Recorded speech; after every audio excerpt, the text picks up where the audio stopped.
Elle a toujours été à côté d'Hollywood, Carrie Fisher. Pendant le tournage de La Guerre des Étoiles, par exemple, elle allait voir George Lucas en lui disant « Mais tu trouves pas que le rôle est un peu cruche? Tu trouves pas que ma coiffure avec des pains en raisin comme ça, c'est un peu idiot ?»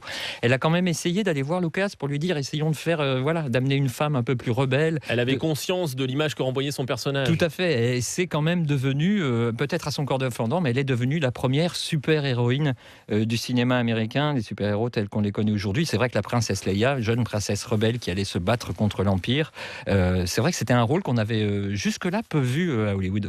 C'est vrai qu'après La Guerre des Étoiles, elle a fait peu de films, elle a tourné un peu avec Woody Allen, et elle est devenue très rapidement écrivain. Elle a écrit un bouquin notamment qui s'appelle Bon baiser d'Hollywood, qui a été adapté au cinéma par Mike Nichols avec Meryl Streep. Et c'était vraiment un film qui critiquait Hollywood.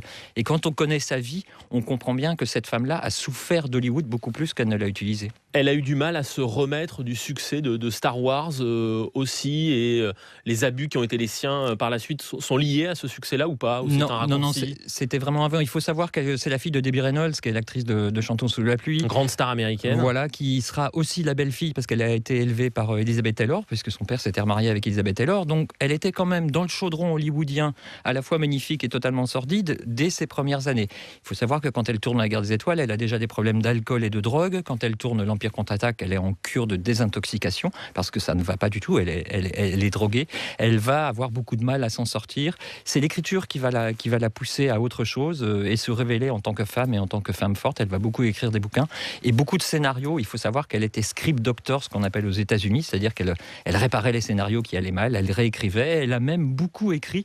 Elle a beaucoup collaboré avec George Lucas qui l'appelait pour lui demander des conseils. Elle réécrivait un peu les scénarios des Star Wars suivants. Elle avait beaucoup d'humour et beaucoup de rétractation par rapport à tout ça.